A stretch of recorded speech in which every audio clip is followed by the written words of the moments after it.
Alors, bonjour à tous. Ce podcast a fait suite à la vidéo précédente au sujet de mon Inktober 2019. Alors, on va essayer un petit peu de décortiquer de quoi il retourne et de voir l'intérêt que peut apporter ce genre de challenge artistique, on va dire, au public amateur. Donc, je ne rappelle pas ce que j'ai déjà expliqué. Je vais directement énoncer un petit peu les objectifs que je m'étais fixés. Alors déjà, évidemment, respect de la liste officielle de Jake Parker. Essayer de m'en tenir à 10 minutes par jour, si possible. Évidemment, encre stricte, pas de crayon, pas d'aquarelle. Essayer d'insister sur le travail du dessin, avec les ombres, les textures par hachure. Finir à temps, donc faire simple. Et si possible, chaque dessin le jour même. Alors avec tout ça, quelles leçons j'ai tiré d'Inktober cette année? Quels bénéfices? Et est-ce que ça vaut le coup de s'investir autant? Alors déjà, les hachures, ça a été une catastrophe. Hein, je l'ai déjà expliqué dans la vidéo précédente. Il va falloir travailler ça. À condition de vouloir insister, hein, parce que ça prend beaucoup de temps à réaliser. Il faut faire chaque petit trait, et il faut savoir surtout où le faire. Donc c'est pas évident, donc je sais pas, peut-être que je reverrai ça. Peut-être Inktober 2020, hein, sait-on jamais. Quoique. Pour ce qui est de l'encre stricte, donc il n'y a pas de problème. Finir à temps, bah, ça a été. Et puis respecter la liste officielle, pas de problème. Donc voilà, mais en fait, au-delà de ces objectifs, il y a toujours les choses qu'on va découvrir qui n'étaient pas prévues. Alors déjà, comme j'ai déjà dit, le papier, ça a été une catastrophe. À cause de ce papier qui bavait, j'ai quand même découvert l'utilisation d'une plume métallique plus fine. Une plume que j'avais jamais utilisée. Et donc voilà, maintenant je l'utilise. Ça permet évidemment de faire des traits plus fins. Évidemment. Donc voilà. Donc, bon, certains vont utiliser ce qu'on appelle les microns, c'est-à-dire les sortes de stylos à encre, avec des plumes, enfin, des pointes plus ou moins fines. Donc ils sont sublimes, hein, permettent d'avoir un geste beaucoup plus sûr, mais bon, ça fait encore du plastique à mettre à la poubelle, quoi. Donc voilà, je préfère mes petites plumes métalliques sur ce porte-plume et mon encre. Voilà. Sinon, bah bien sûr,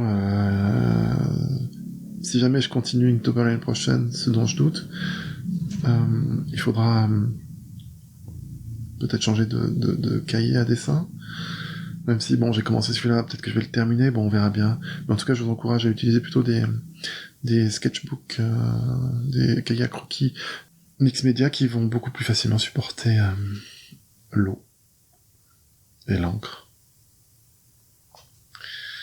Donc voilà. Sinon, je me suis pas mal réconcilié avec l'encre de Chine, que j'utilisais pas du tout. Parce qu'elle résiste pas à l'eau, hein. Donc voilà, mais bon, on peut la garder pour peindre un dessin une fois qu'il est terminé, quand on n'a plus l'intention d'y retourner. Mais bon, je pense que je vais rester avec mes encres, mes petites encres Charvin. Voilà, ça fait travailler quelque chose, enfin, bien sûr le trait, hein, un peu plus de maîtrise dans son trait, surtout dans les lignes parallèles. Ça, c'est avec les hachures. Toutes ces petites hachures là successives, il y a la mémoire musculaire en fait qui retient un petit peu la direction de la plume. Voilà, mais surtout, ce qui était le plus important, c'était donc cette compréhension de la technique du lavis à l'encre, que je maîtrisais pas, parce qu'en fait, je peignais trop strictement. Et voilà, laisser des petits espaces blancs pour bien délimiter en fait les formes, c'est quelque chose qui me plaît beaucoup. Alors j'ai voulu tester ça tout de suite avec avec une seconde illustration. Je vous ai déjà montré le Chile pour Gong. En fait, j'avais déjà préparé aussi une seconde à propos de Jack Kerouac. Je vous la mets à l'écran là maintenant. Et encore un haïku biographique. J'avais fait ce dessin en fait il y a longtemps, sans le peindre. Et puis voilà, je me suis dit tiens, c'est l'occasion, on va voir un petit peu comment appliquer cette nouvelle approche du la vie. Et j'aime bien le résultat. Alors bon, même si Gong ne le publiera jamais, bon, je ne veux pas le renvoyer, mais par contre je l'enverrai certainement à Jean Antonini, parce qu'il a apprécié le Chile. Donc voilà, juste un petit clin d'œil comme ça que je lui ferai. Donc voilà, c'est quand même une application directe du fait d'avoir participé à Inktober en fait. Donc c'est quelque chose de plutôt positif. Bon, il y a aussi d'autres choses positives qu'on peut reconnaître à ce challenge. Qu'est-ce qu'on a comme de choses positives? Déjà, c'est amusant, c'est un jeu. Qu'est-ce qu'on peut faire avec tel ou tel mot? Et puis toujours dans ce jeu, on a la curiosité, si on l'a ou pas, d'aller voir ce que font les autres avec les mêmes thèmes. C'est très drôle de trouver que quelqu'un a fait la même chose que vous, ou alors quelque chose de complètement différent. Voilà, je sais pas, on a une petite impression probablement fausse de faire partie d'une sorte de communauté, d'Inktober. Mais bon, je pense que les choses positives et qui sont en fait initialement les deux choses que Jake Parker voulait, c'était une meilleure maîtrise de l'encre, et puis 2, réussir à terminer un projet long, même sans être parfait. Parce qu'évidemment, on peut pas s'attendre là comme ça à faire 31 chefs-d'œuvre en fait. C'est pas possible. Donc voilà, c'est pas banal en fait d'aller jusqu'au bout, de s'engager. Bon, même si évidemment moi mes dessins sont très modestes, c'est pas ça la question. C'est voilà, est-ce qu'on peut y arriver? Et donc ce petit défi apporte quelque chose de positif. Mais il apporte aussi des choses négatives. Alors, qu'est-ce qu'il y a comme truc négatif cette année? Enfin, cette année, probablement dans les années précédentes aussi. Déjà, j'étais étonné, Jake Parker n'a pas suivi sa propre liste. Alors ça, c'est... Ou en tout cas pas totalement directement, il les a fait dans certains dessins qui étaient dans le désordre. Bon, après, il élabore beaucoup d'histoires autour de chaque mot-clé, Enfin, c'était comme ça les années précédentes, mais j'ai l'impression que cette année, il y a plus aucun rapport. Mais bon, j'ai pas suivi étroitement. Toujours est-il que quand on propose un challenge comme ça, je crois que c'est mieux de respecter ses propres règles. Enfin bref.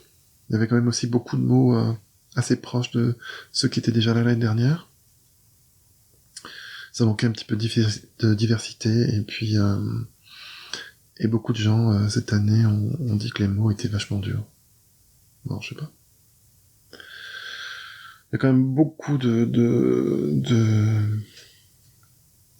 gens qui participent, d'artistes qui connaissent Inktober, qui commencent à critiquer un petit peu, qui commencent à trouver ça comme que c'est devenu en fait un objet commercial à l'américaine. Voilà. Je sais pas si vous savez, mais vous pouvez acheter la box Inktober. Inktober Box pour $90. J'ai vu ça aujourd'hui dans une vidéo sur YouTube. Alors, c'est pas du bas de gamme, On vous envoie un truc très bien, avec de l'encre, avec un sketchbook, des stylos, etc. Mais c'est quand même peut-être 20 ou $30 plus cher que ce qu'on peut avoir la même chose en magasin. Donc voilà, il y a un business qui se crée autour, qui est totalement déplacé, mais est-ce que c'était pas prévisible? Bon, voilà, il y a plein de produits dérivés, vous pouvez acheter les t-shirts Inktober, les casquettes et tout ça. Voilà, donc faut se méfier de ça un petit peu, je crois, parce qu'il y a dès qu'octobre arrive, tout le monde s'excite un petit peu. On se dit, oh là là, je vais faire Inktober cette année, tout ça, et puis on achète plein de produits, on achète des trucs, on fait péter la carte, et puis finalement, on fait quoi, 4 jours, et puis on s'arrête. Bon, il y a une autre approche aussi, c'est celle des professionnels que je trouve tout à fait respectable. Mais eux, bon, ils font... c'est leur business, c'est normal. Ils vendent leurs dessins, ils vendent leurs peintures, etc. Donc voilà, ils profitent beaucoup d'Inktober pour se faire connaître et pour vendre leurs dessins sous forme de compilation en bouquin tous les ans. Et voilà, moi je trouve que ça c'est bon, c'est très bien. Hein. Je pense que pour les fans de ces artistes-là, c'est un vrai plaisir d'avoir ce genre de bouquin. Voilà, mais bon. Donc Inktober est un peu devenu une mode. Et parfois, certaines personnes, juste pour faire le petit buzz et pour développer leur popularité, vont faire genre juste un petit dessin avec plus ou moins la vidéo YouTube qui va avec. Et puis c'est tout, quoi. Et puis voilà, ça y est, j'ai fait Inktober cette année, c'est cool. Bon. Ça, c'est pas forcément quelque chose de super à rattacher à Inktober, mais c'est un petit peu inévitable. Certains font Inktober avec autre chose aussi que de l'encre, et puis ne suivent pas la liste officielle, ou voire font vraiment quelque chose de presque des projets personnels avec l'étiquette Inktober. Alors on sait pas d'où ça sort, mais c'est comme ça. Alors que le but initial, bien sûr, c'est de travailler à l'encre et de respecter une liste de mots. Donc on peut se demander ce qu'ils font. Est-ce qu'ils font Inktober finalement ? Est-ce que c'était la question que je soulevais dans, je pense que le premier ou le deuxième podcast de cette chaîne, où je posais la question en faisant déjà donc la comparaison entre Haiku et Inktober. C'est-à-dire que si on respecte pas la liste des mots, qu'on travaille même pas à l'encre, est-ce qu'on peut dire qu'on fait Inktober ? Et puis si on, pour la poésie, pour le Haiku, si on respecte pas la métrique, si on respecte pas les codes, le mot de saison, la césure, est-ce qu'on peut appeler son poème un Haiku ? Voilà, je vous laisse répondre tout seul à cette question. Vous connaissez ma réponse. Alors, faut-il faire Inktober ? Est-ce que vous, l'année prochaine, est-ce que vous allez le faire ? Franchement, je sais pas. Ça prend beaucoup de temps, l'air de rien, puis c'est long. Et c'est pour ça que, bien sûr, moi je vais plutôt vous conseiller de faire 2 fois 8 jours, hein, avec le challenge qu'on propose avec Mélanie, 8 jours en Provence.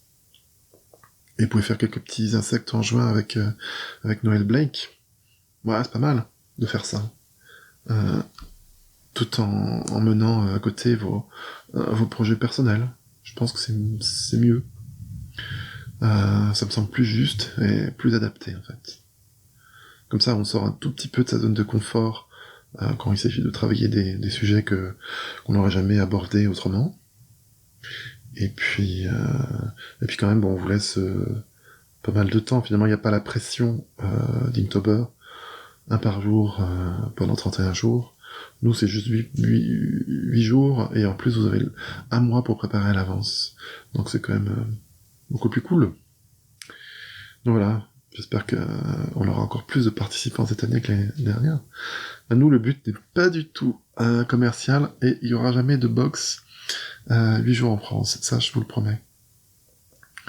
Nous, c'est juste pour le fun, pour réunir en fait tous ces gens qui habitent la Provence ou qui la connaissent et qui l'aiment, et qui apprécient en fait de traiter des sujets qui sont en relation avec cette terre. Allez, ça ira pour aujourd'hui. Je vous embrasse tous. Hein, et bien sûr, je vous invite à exprimer votre opinion en ce qui concerne Inktober dans les commentaires. Et bien sûr, je vous dis à très bientôt.